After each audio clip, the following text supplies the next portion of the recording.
It's almost 50 years since Sir Robin Knox-Johnston completed his pioneering non-stop solo circumnavigation of the world. Day 312, about 25 past 3 on April the 22nd, and Robin Knox-Johnston and Sue Haley have sailed non-stop around the world. Nearly 3 decades later, the Clipper race was born. Sir Robin's concept was clear: sailing the world's toughest oceans in a circumnavigation around the planet. But not for an elite few. These would be everyday people with a thirst for adventure. You know, life is for that, to take risks, to follow your dreams. Now in the 11th edition of the biennial race, 700 participants from all walks of life, representing over 40 nationalities, will take on the challenge of dealing with whatever Mother Nature has in store. Battling the elements out on the world's greatest oceans, they will experience some of the toughest conditions imaginable. From hurricane-force winds to squalls that can knock a boat flat. From stifling heat to sub-zero conditions, and the danger of possible injury. If you could imagine taking a cheese wire and almost cutting down that line. They must learn to live with strangers, sailing 24 hours a day for weeks on end, all within the confines of a 70-foot yacht in the middle of the ocean. 40,000 miles, 13 races, 12 identical yachts, 6 continents, 1 unique challenge. This is the race of their lives.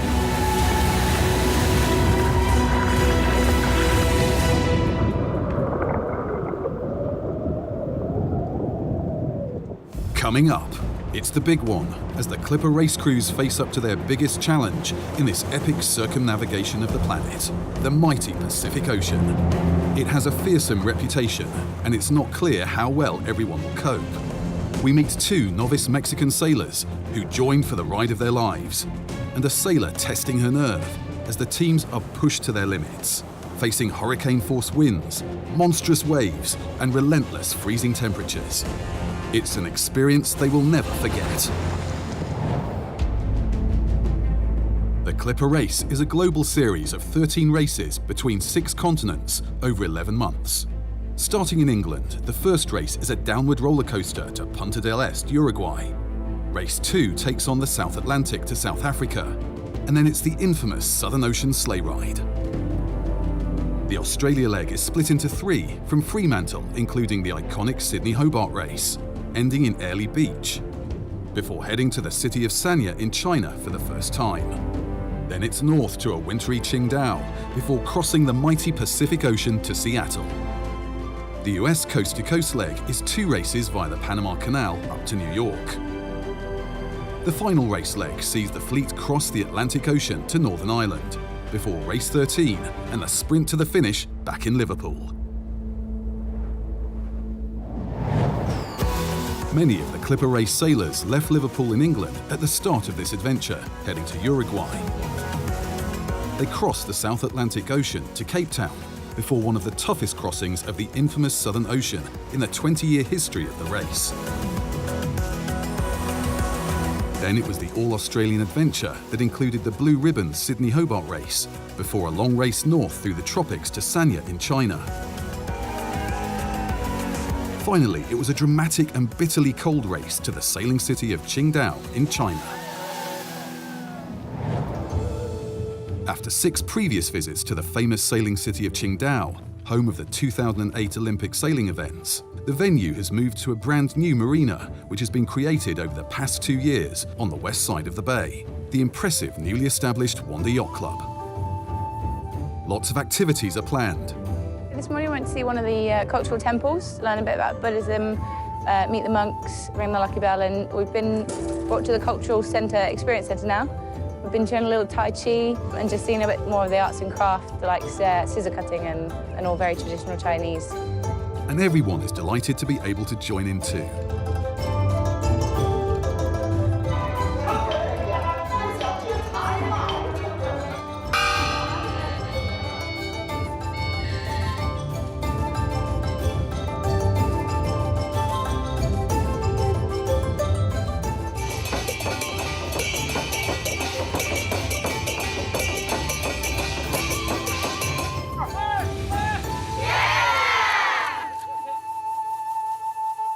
done today is visited a local primary school here in Qingdao, the new western sector, and seen examples of some of the cultural things the young children, some of them 6 or 7 years old, are achieving. And it's really quite remarkable. And they've got a band, they've been showing us their dancing, showing us their painting. And it's been a lovely experience, quite honestly, watching these young people, obviously enthusiastic, very disciplined, but nevertheless learning about their own culture and showing it to us. And you realize they learned this right from the beginning. So no wonder the culture in China is so strong.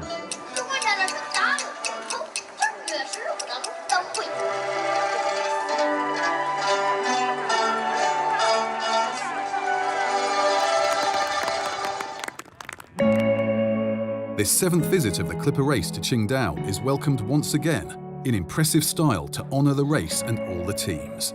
Crew are flying out to join the race in Qingdao for the Pacific leg. While some are returning, others are excited to be joining the circumnavigators on their team for the first time.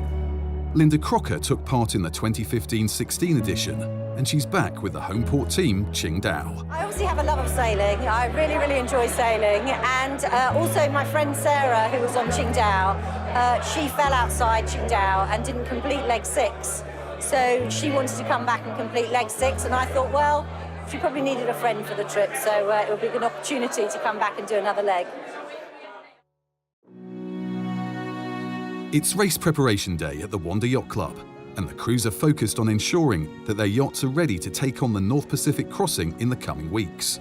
Everyone must attend the mass crew briefing at this brand new theatre, where the Clipper race management team provide final updates to the route and safety instructions, so they're all fully prepared. Sail safe, sail fast, and look forward to seeing you all safe and sound, that's an order, in Seattle. Take care. In race 9 to the Emerald City, the fleet will leave Qingdao and race 5,600 nautical miles to Seattle, crossing some of the most inhospitable and remote expanses of water on the planet. There is a scoring gate where valuable bonus points can be won, and an Elliott Brown Ocean Sprint with yet more points at stake.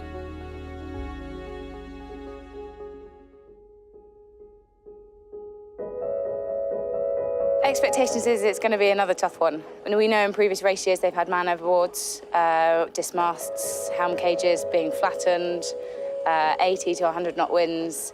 So yeah, I think there's a little bit of trepidation amongst the whole crew and a little bit of scaremongering from previous race years. But I'm sure it'll be fine once we're all out there. Going to be a scary one, I think. It's going to be very cold. Definitely the most scared I've been out of any of the legs so far. A lot of challenges we're going to face. It should be a fun race. Hopefully some nice speeds going down some waves. Hopefully the waves don't get too big, but it should be a fun sail. It'll be interesting out there. It's been that leg that looms in your head for most of the way round, and actually now I just really want to face into it and get going and see what it's got to hold for us. What are they looking at? Well, to start with, it looks like it'll be fairly calm, so they can settle in nicely. First 2 or 3 days, maybe. Then they'll get the other side of Japan, pick up the current, and that'll start to push them towards America. But then they've got that long passage across the North Pacific. And as I say, it can be fairly benign, but it can also blow up. And if it does, they're going to see some fairly extreme weather. The departure ceremony in Qingdao is a great tradition that is long remembered by all those who are fortunate enough to experience it. Staged for the first time at the new Wanda Yacht Club.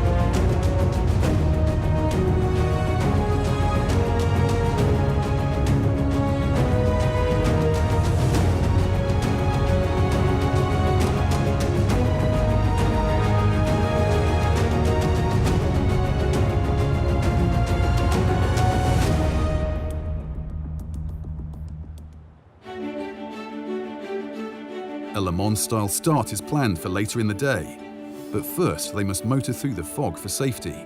On the way out to sea, the skippers once again reinforce that safety is paramount, and every team undertakes yet another drill of the man overboard procedures they learn in training and practice before every leg of the race.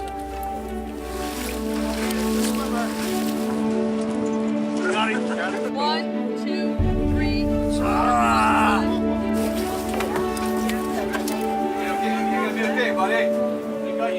It was consistent, it was loud, and it never ever stopped. And that note means that everyone on the boat knows that someone can see that person.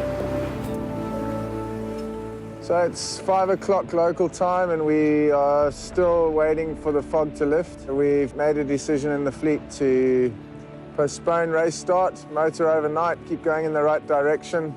And hopefully in the morning we've got a better visibility, we can see each other, we can get a Le Mans start in and get the race going. It's a nice, easy start for us, nice relaxed night. We have to keep our eyes peeled, there's still a lot of fishing traffic around here. But yeah, nice night to just get everyone settled in on the boat and get into the watch system. So it's a quieter start to this race than everyone has been anticipating, but it's safety first in the thick fog. Next morning, and the conditions and the radar are clearer, having continued to motor through the night further from shore. But the winds remain very light.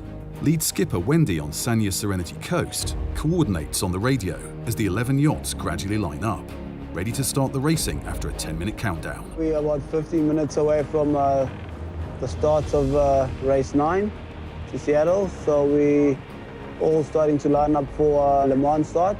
The crew needs to be behind the forward pedestal. After 1 minute when the engine is off, on go, then they go forward and then start hoisting up the sails. We try to get the boats lined up as we can and maintaining the speed, and as the sails get up, if your team is quick enough to get the sails up, that's when you start making more way than the other boats. And depending where you position on the line as well, it can give you an advantage. If you're the windward boats, you get the wind first, and if you're in the mid-fleet, you sort of mixed with the other dirts of the other boats. As the wind slowly builds after the start, everyone is alert to the threat of tankers and fishing boats, who are not used to seeing racing yachts in the area, but all pass through safely despite some uncomfortably close encounters with fishing nets. The race to reach the North Pacific is on.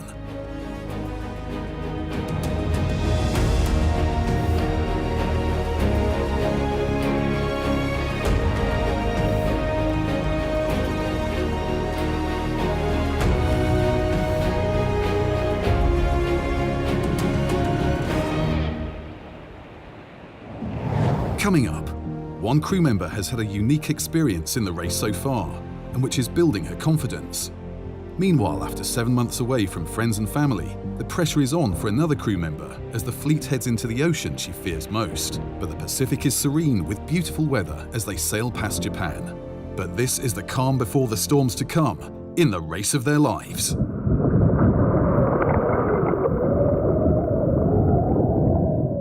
The Clipper Round the World Yacht Race is a 40,000-mile adventure for amateur sailors. The 11 crews have left Qingdao in China and embarked on what could prove the biggest test of the entire circumnavigation as they head across the mighty Pacific Ocean.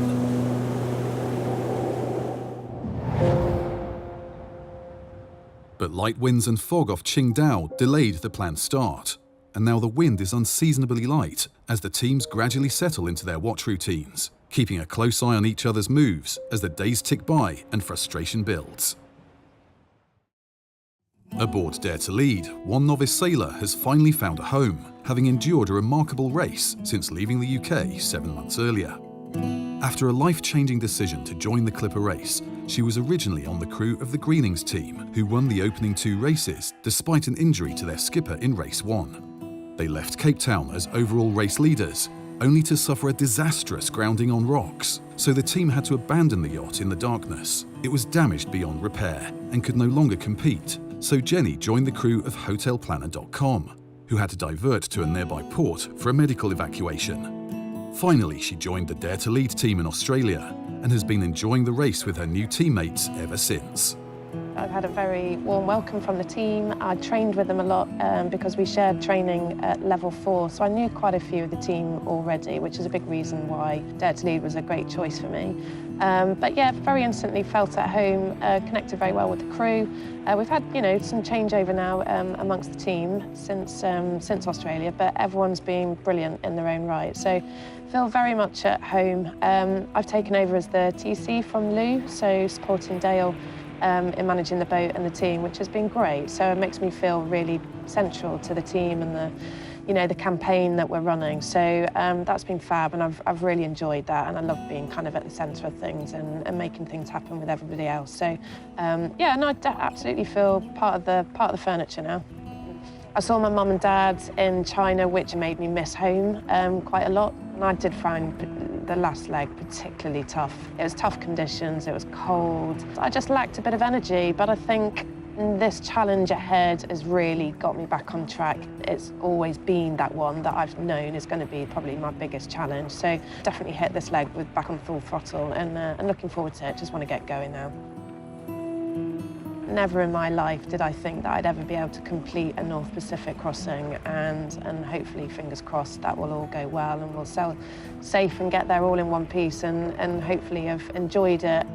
It's just a massive life achievement, really. I don't think any of us on this boat ever thought this is what we might be doing one day, but to actually be doing it now is brilliant, and I just relish the challenge and see what beholds us. But all of the yachts are struggling to make progress in the light wind. Certainly not the Pacific crossing they were fearing, as life aboard goes on at a slow pace. To add to the difficulty of sailing in light wind, there are large floating patches of seaweed to navigate around. The crew at Visit Seattle, heading for their home port, have eked out a hard-fought but narrow lead, despite the seaweed slowing them down. Circumnavigator Jerome volunteers to clear it, but the water is bitterly cold. Now a watch leader, he's one of the more experienced crew members on the team and has enjoyed his circumnavigation so far. The highlight for me has been how we've been able to make a team, and I've been part of a team that has come together. We started leg 1 with an 11th place, and we've progressed since then, and the team has grown, and we've learned a lot about what makes us happy, what makes us work as a team with all the new people that come in. Lowlights, I think probably, but there have not been very many. Yes, there are those days when you don't want to get out of bed because it's so cold, but that was also part of it for me. It was not meant to be easy. So I'm very happy with the experience so far. This race has many different aspects to it, and I think obviously from an obvious point of view, sailing is something I've learned a lot of and understand a little bit more about how a sailing boat works and how to get the most out of it. On a personal note, staying positive, even when things aren't going our way or when I'm finding it very difficult. I think that's something I've definitely improved on. But also, one of my main aims was to be better with people and try and understand how I can keep a nice atmosphere around me. So that's been the big one for me. I am looking forward to this race. I think it's one of the jewels in the crown to cross the Pacific. Putting you up! Ready, 2, 6! I'm quite anxious, but I think we've got a very good crew. The group of Around the Worlders we have on board are absolutely fantastic, and we get on really well, so that's a good core team we have to get us across. So I think that's, from that point of view, I'm very confident in this race and our ability to sail across safely. 7 days into the race to the Emerald City, and the approach to the North Pacific Ocean has so far failed to deliver more than a moderate breeze, as the teams pass the spectacular Japanese coastline, riding the northeasterly Kuroshio Current. While waiting for the breeze to strengthen, the crew of Visit Seattle share messages gathered ashore to read aloud for all to enjoy. A week ago, my washing machine broke down, so I was inspired by you and tried to fix it. I ended up cutting my thumb open and flooding the kitchen. The machine is still broken and there are 2 screws left over because I cannot remember where they come from. Team Visit Seattle is so lucky to have you, Tom. Thoughts are with those left behind at home and dearly missed. Some of you had the dubious pleasure of sailing with me. Others have had the delight of not, but please, everybody enjoy it and live for the moment.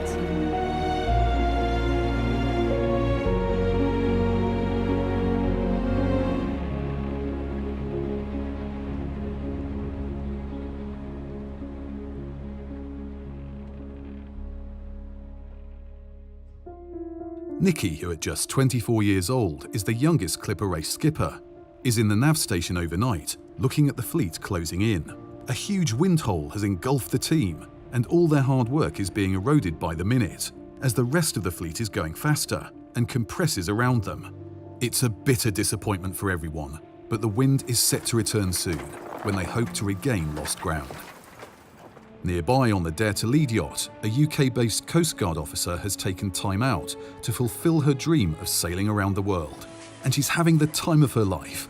But despite her continually developing sailing skills, she remains nervous about helming in the big storms predicted. Yeah, we're ready to get out there.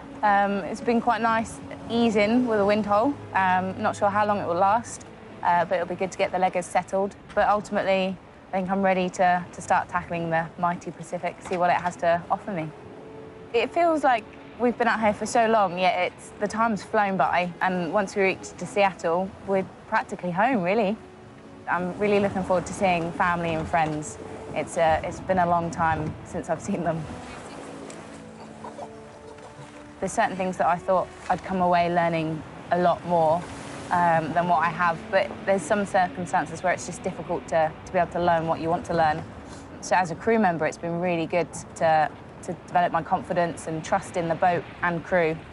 I know I can helm, but I need the confidence in the rougher weather. So when the boat's on her side and the guardrail's in the water, I shy away from the helm a lot, just because I feel a lot of responsibility for the crew, and that goes back to when I first started sailing. Ultimately, I thought the boat would capsize and I would drown. So I kind of lose my confidence, and that's what I'd like to develop a bit more. And hopefully in this leg, going into the Pacific, it'll give us some good, difficult conditions that my team have rallied behind me, gonna get them to push me on the helm a bit more and just develop my confidence in the helming, really.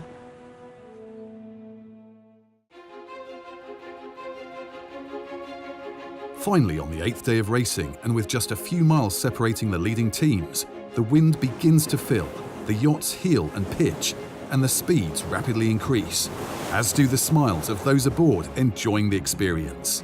This is the start of what they have been nervously anticipating. Below decks, it's becoming a juggling and balancing act, negotiating the cramped space with 20 other people, while racing into the vast expanse of the Pacific Ocean. The yachts slide over the swells, picking up speed, riding the Kuroshio current, helping to propel them along past Japan and into the approaches of the open North Pacific. There's no turning back now. On Dare to Lead, the wind is also welcomed, and there's a party. It's Charlie's birthday, and the crew have miraculously baked her a cake on the small gimbal cooker. Happy birthday to you. Happy birthday to you.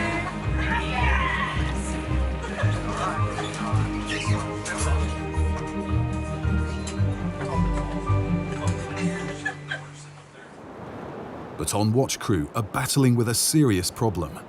Their mast track, which guides the main sail up the mast, has detached, and without it, they're on reduced sail power. Skipper Dale and the crew are working to repair it. We've still got a long way to go, and I think as we head north through this after this mandatory gate now, we'll start to experience more cold, wet conditions. We've already had some damage this week with our mainsail track, which is really vitally important. If the mainsail track is damaged, you can't use the mainsail. And we had a section rip out completely, and then another section pull away from the mast. Anyway, we've repaired all of that, and it's holding up really well so far in these nice conditions. I have no doubt it'll probably hold up as the weather gets heavier as well.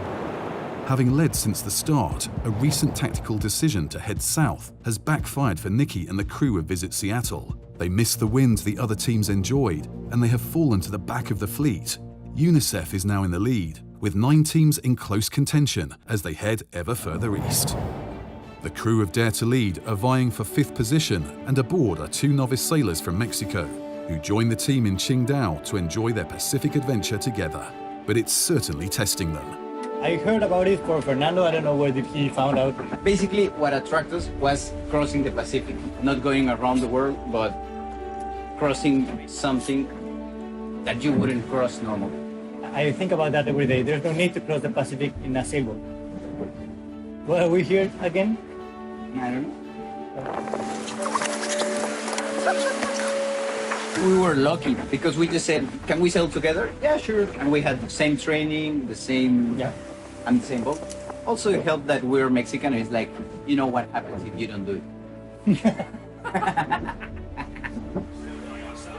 Somehow we get attracted to doing like we used to climb, rock climb together and scuba dive and like motorcycle together. So we kind of like to do like adrenaline stuff. Not having my own space, that has proved more a challenge than anything else because so far in 3 weeks I've lost my head torch, my what else? Your knife, my gloves, water bottle. When the weather is not too bad and you're on deck and you're like having good speed but not rough sea, you know you're doing good speed to Seattle and you're just cruising it really nice. That's the best when you can just like relax and see the ocean and the sun or the moon. That's the best. Yeah, night sailing is the best. Yep. Coming up, a young South African sailor who had never seen the sea is now on his way to a new life, and the crews get to live the same day twice over as they cross the international date line. But first, the long-anticipated storms arrive, pushing the crews to their limits as they face up to the North Pacific's full fury.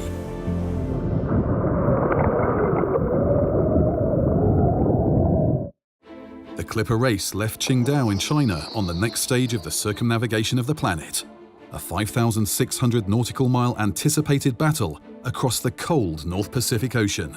But the first week delivered frustratingly light winds.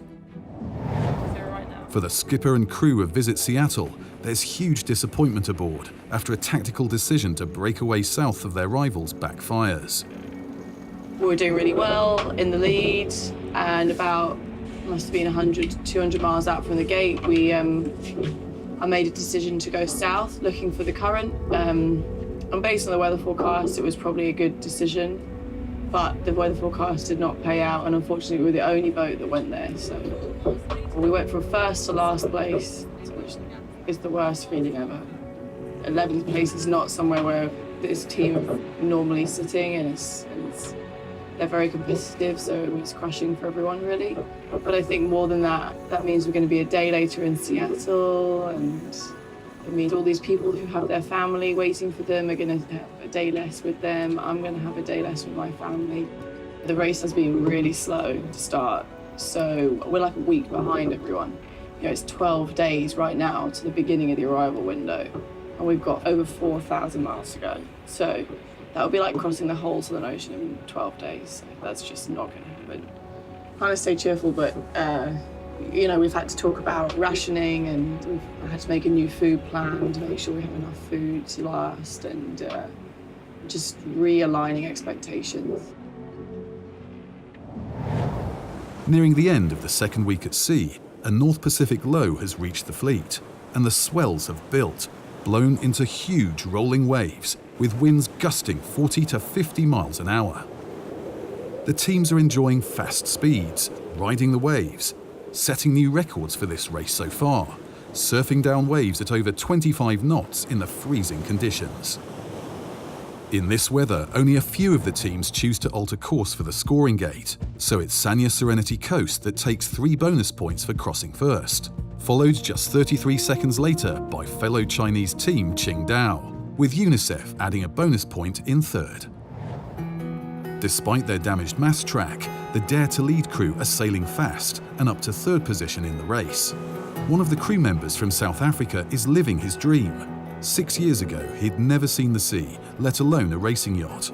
But he was selected to join a special program for less privileged youngsters to sail a leg of the 2013-14 edition of the Clipper race. Enthralled with the experience, he took up sailing as a career back home, supported by the Rainbow Foundation, completely changing his life. Now he's back as a qualified mate and aims to become a professional sailor. So I was part of the Rainbow Foundation. In that year, we were doing a relay around the world. So we had 8 guys doing a leg each on the race around the world, and I was doing leg 6. After the finish, I felt great because that what actually inspired me of trying to become the future skipper of the next Clipper Edition race. And I'm back again, so yeah, it did good to me. It was always my next step to become the training first mate of the Clipper. But then when they said I was going to be the first mate of the race, it was really good for me because I really wanted to do more areas of the race. Also going to be applying for the 1920 edition as a skipper. So it gives me an advantage to actually sail in some of the areas that I've never had a chance to sail before in. What I'm hoping to achieve is, well, firstly, if I do well, people will recognize me that I'm capable of working with other skippers and getting the boat moving fast and safe. So to be recognized by the other crew on other boats that I can actually perform well on the boat. So to actually change people. Because I know there'll be guys that are just sort of doubting me about my position, but just to actually gain their trust and just to prove to them that I can do what I'm brought here to do. Racing further and further east across this vast ocean, they are fast approaching the international dateline. But there is a major low-pressure system heading towards the teams, with severe weather predicted. They are sailing at the northern limits set in the race instructions. Beyond this is the danger of icebergs. The temperature is just 5 degrees Celsius, and the wind chill takes it well below zero. Conditions on deck are demanding. Layers of clothing are essential for warmth and waterproofing against the elements, but getting dressed and undressed on a speeding yacht is both tiring, takes practice, and there's no privacy. The Pacific is by far the largest ocean on Earth, covering almost a third of the world's entire surface, at around 63 million square miles. It's bigger than all of the combined land masses on the planet.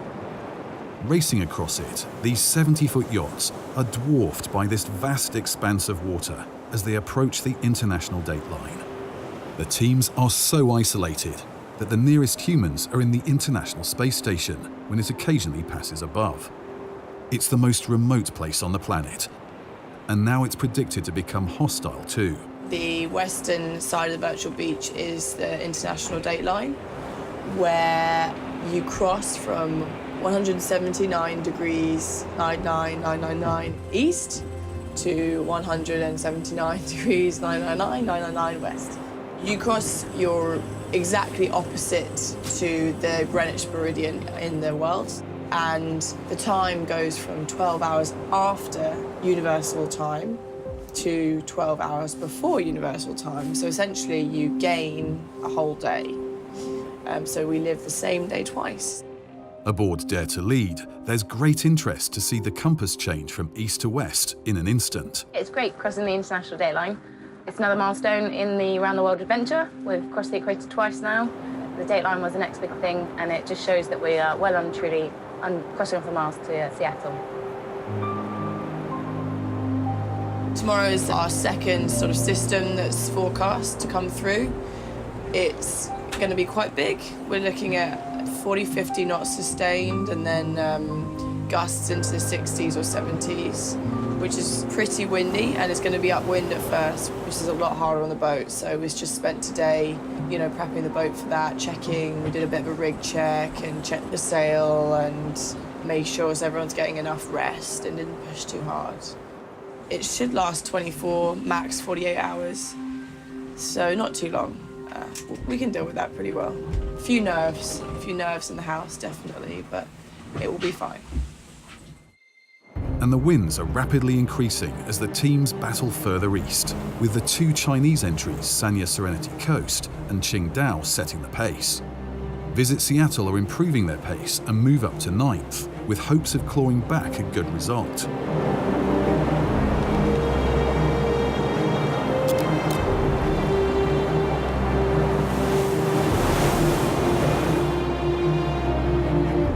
Although the predicted storm front is slower to descend over the Clipper race fleet than forecast, the 20th day at sea heralds its arrival with a howling gale.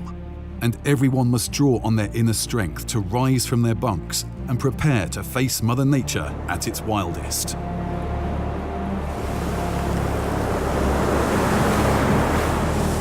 There are enormous rolling swells.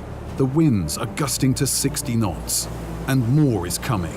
The crew of Visit Seattle have their storm sails up. and put reefs in their mainsail to make handling the yacht easier. But these are big and powerful yachts with no brakes.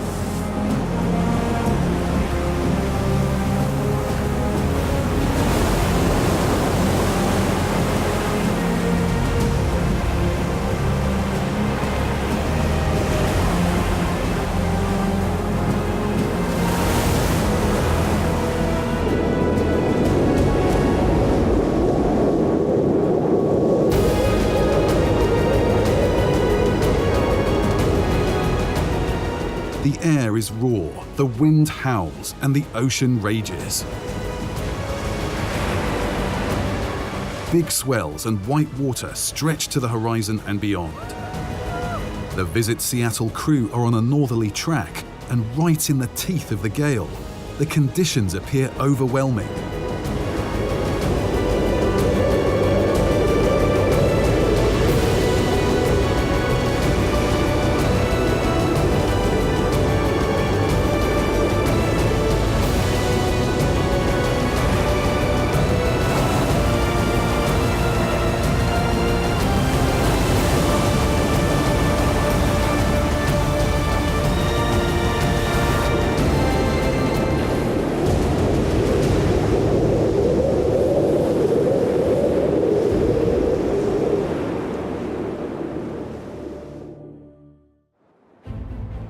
Further away, in the raging hurricane-force gusts, every team must face the mighty Pacific head-on.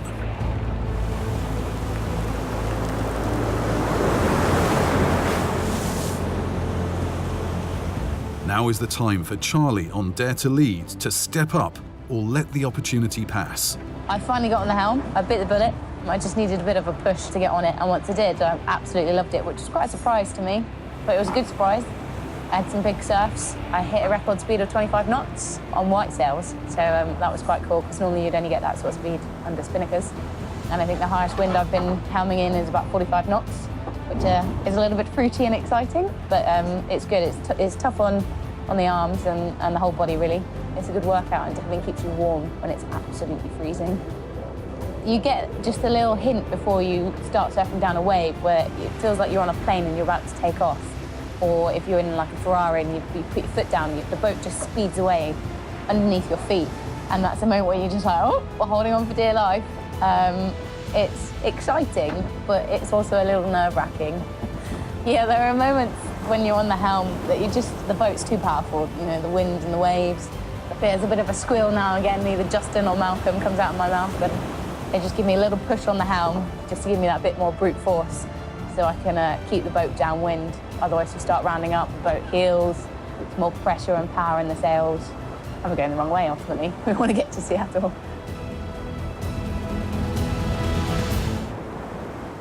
And Jenny is taking on the challenge of this ferocious ocean too. Now we're halfway through leg 6, it's not quite as scary as I thought it was going to be. I came into this absolutely terrified of what we were going to face.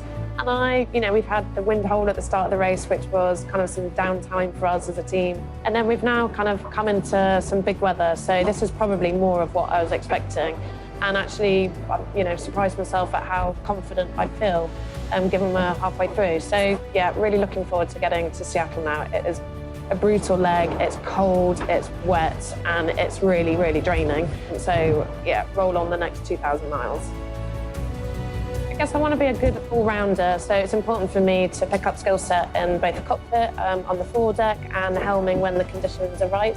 So I want to walk away from this experience knowing that I've become a good sailor, and in all different, weather conditions, and with all different types of teams and capabilities. So given I've now been 7 months on the boat, I like to try and help some of the new guys come on board and help them get the skills that maybe they just need refreshers in, and also help to kind of, play a key role in the evolutions that we do on the boat.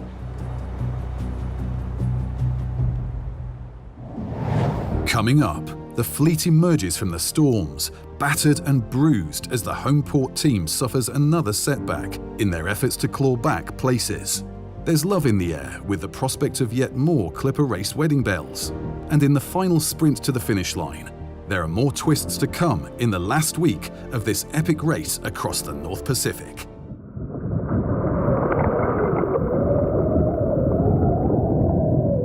The 11 Clipper race teams are in the freezing desolation of the North Pacific Ocean, just south of the iceberg limit, and are now 3 weeks into this epic 5,600 nautical mile crossing. They've already sailed through phenomenal hurricane-force winds, where their training kept everyone safe, despite the dramatic conditions they endured. In the midst of this extreme weather and bitter cold, with sleep deprivation through constant watch changes and the draining effect of the damp conditions, it's the team spirit that's keeping everyone going, giving everything to race hard. Aboard Visit Seattle, the crew reflect on sailing in hurricane-force gusts. We just passed the storm. We're finally out of it. It's pretty heavy. The sea state was the highest possible rated, phenomenal. Winds over 100 knots, huge waves, 15, 20 meters. Big storm. I've never felt afraid on the boat, even though you'd look behind and see the most amazing wall of water. You just kind of duck down and wait for the boat to roll through it. We came through it remarkably well. Everyone looked after each other and kept each other safe.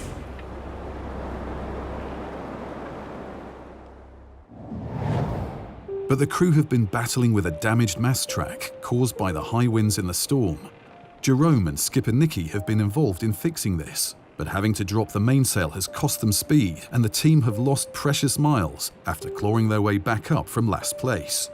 Up the swaying mast in strong winds, it's hard to align all the elements of the track working at height. But it becomes too dangerous to continue as dusk falls, with energy fading too, and there's no choice but to sail on half power and sacrifice speed for safety. We were both tired after having been up there for 6 or 7 hours. The sea state was also getting worse, so we were getting thrown around, and the risk of not being able to repair the mast at all was too high, so we decided to make the really tough call to stop. We were all disappointed that we couldn't finish the repair and get sailing again. As dawn breaks, the repair team drag their weary bodies back up on deck and continue with this vital repair. I said that I would get up at the break of day and start again, and then came down and have just had breakfast.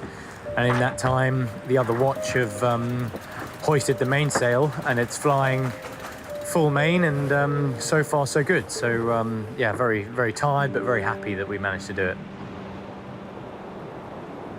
With the leading yachts entering the Elliott Brown Ocean Sprint, where bonus points can be won for the fastest yachts between the two lines of longitude, it's Qingdao and Sanya Serenity Coast setting the pace. And to add to the tactical options, teams can enter a stealth mode for up to 48 hours, hidden from the other teams on the race tracker.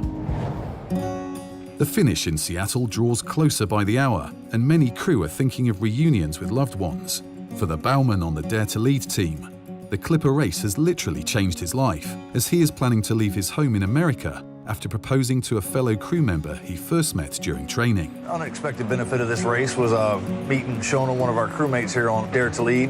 It wasn't really expecting to happen. Just once we were on prep and delivery, just kind of started working together, and we actually were working on the bow together, and then just kind of started hanging out, and things have kind of moved on from there. It was only the second half of leg 5 that we actually sailed together on the boat, and that was the one from Sanya to Qingdao.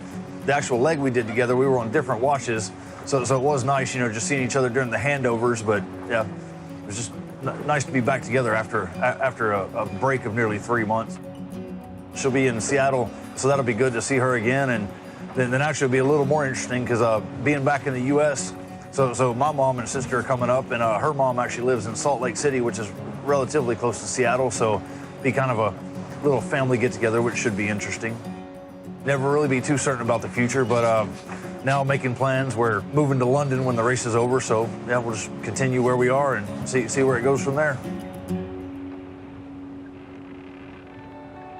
It's the 28th day of racing at sea, and the leaders are on the final run to the finish. On Visit Seattle, they are literally counting down the miles. Currently, we're about 7 to 8 miles away from the finish line. We're so close. It's, yeah, we can taste the finish.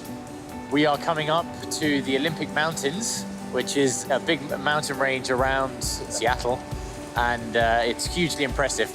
We can see the whole horizon, so we can see both Canada and the US, and so it's quite an impressive feeling to be arriving after such a long long journey and be welcomed by such a sight.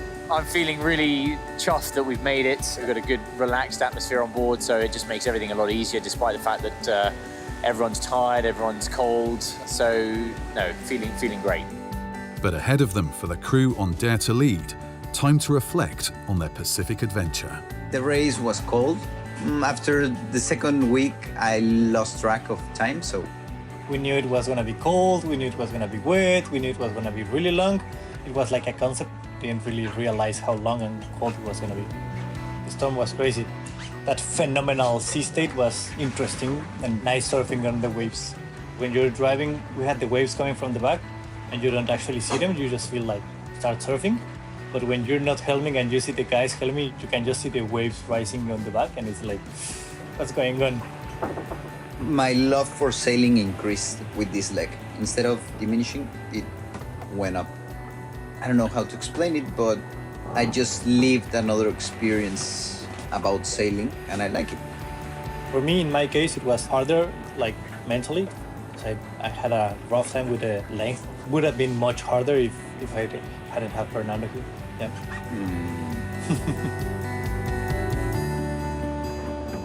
And the first team to complete the crossing, taking line honours and victory, is Chinese entry Qingdao. And what a race to win.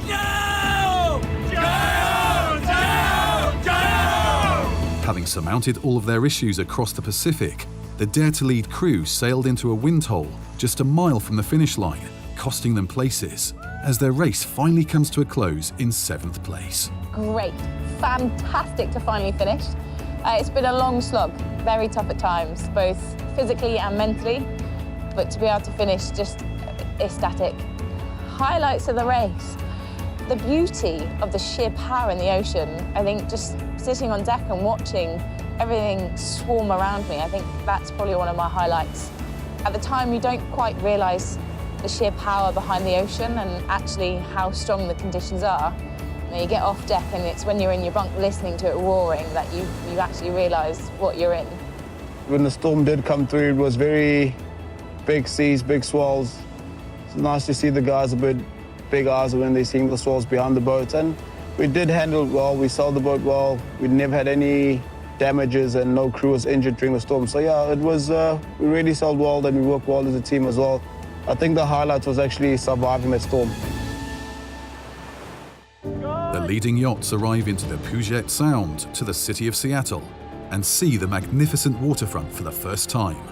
It's the winning team of Qingdao who arrives first, relishing their inaugural victory in the Clipper race, while scoring a fabulous 15 points in this race, having also taken maximum bonus for the scoring gate success.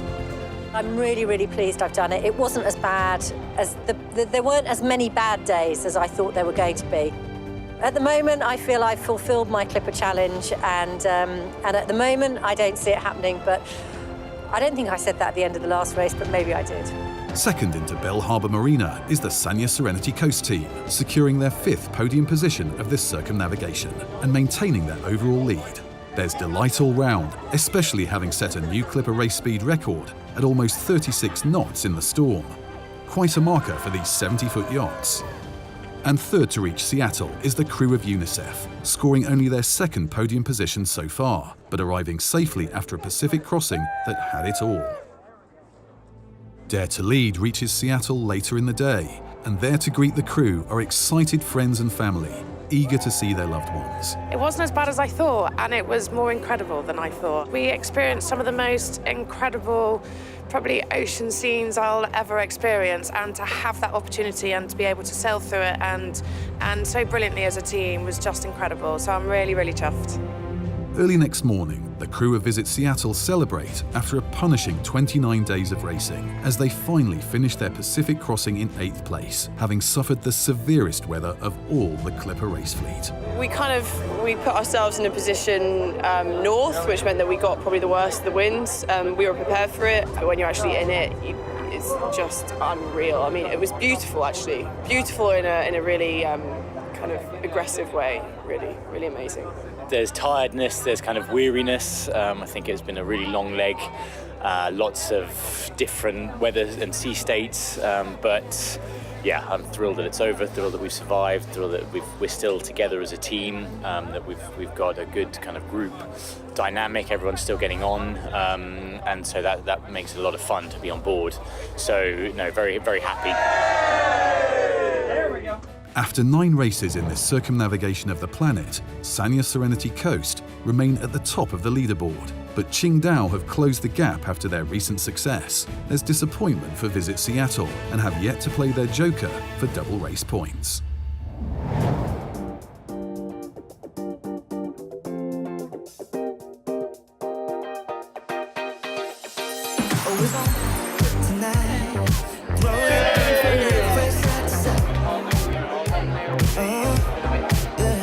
At the awards ceremony in Seattle, the third-place pennants go to the crew of UNICEF with skipper Bob Beggs.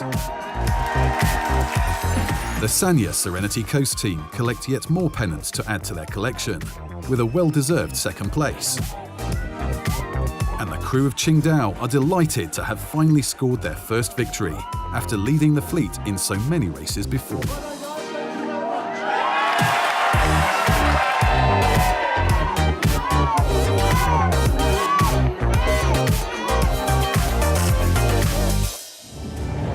Next time, it's the US coast-to-coast leg as crews enjoy a long race in ideal spinnaker conditions from Seattle down to Panama.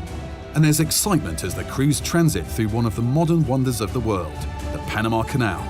And finally, a testing race through the Caribbean up to the Big Apple as the teams battle their way to New York in the race of their lives.